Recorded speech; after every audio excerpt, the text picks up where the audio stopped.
नागरिक व्हाल, मग पॉलिटिशियन व्हाल किंवा तुमची इंडिपेंडन्स तुम्हाला मिळेल, हे गोष्ट तर दूरच्याच राहणार. त्याच्यामुळे ही जी इनिशियल पहचान आहे ती तुमच्या नावापासून, तुमच्या फेशियल रिकग्निशन पासून होते. आणि तुमच्या बचत गटांनी जी चळवळ चालू केली आहे नवतेजस्विनी एक मोठं कार्य केलं. मी इथे आल्यावरही बघितलं होतं की बचत गटाच्या महिला सगळ्याच्या मध्ये ऍक्टिव्ह दिसल्या. मला मी स्वीप मध्ये निवडणुकीमध्ये काम केलं, तिथं पण मला बचत गटाच्या महिला बोलाव्या लागल्या, कारण घराघरात माझी रीच नव्हती.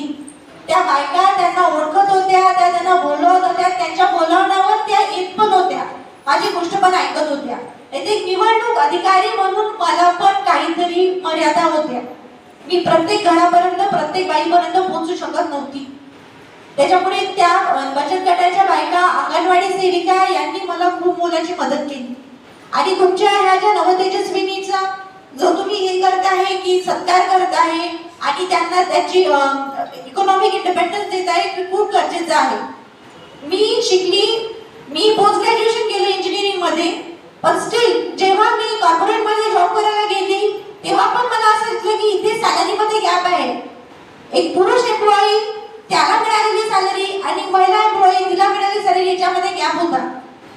शासन तसं नाही करत, पण कुठेतरी क्लास सिलिंग असते की या वरची कामं तुम्हाला देण्यात येणार नाही किंवा इतक्याच हुद्द्यापर्यंत तुम्ही जाऊ शकाल, अशी मान्यता, मानसिकता अजूनही एक्झिस्ट करते. आपल्याला संविधानाने खूप अधिकार दिले. स्त्री पुरुष समानतेचं मूल्य मला वाटते शाळेत असताना मोठ्या मोठ्या पाटीवर लिहिलं असायचं, आताही असेल, पण तरी सुद्धा आपल्या डोक्यातली मानसिकता जोपर्यंत जात नाही ना तोपर्यंत काही होणार नाहीये. सावित्रीबाई फुले, महात्मा फुले हे सगळे सांगून गेले. डॉक्टर आंबेडकरांनी पण आपल्यासाठी तरतुदी केल्या. पण ह्या सगळी जी आहे ना ती घरापासून चालू करायची गरज आहे. आपल्याला मुलगी आणि मुलगी असते, त्याच्यामध्ये आपण मुलाचा आग्रह करतो. इट्स आयरनी.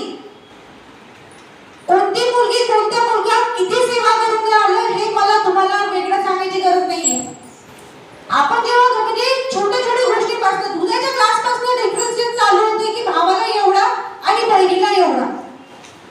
तिच्या येण्या जाण्यावर रिस्ट्रिक्शन्स असतात. तिला टाईमचं बंधन असते की 7 वाजता बाई तू घरी ये, मला नाही माहिती द्यायला असेल.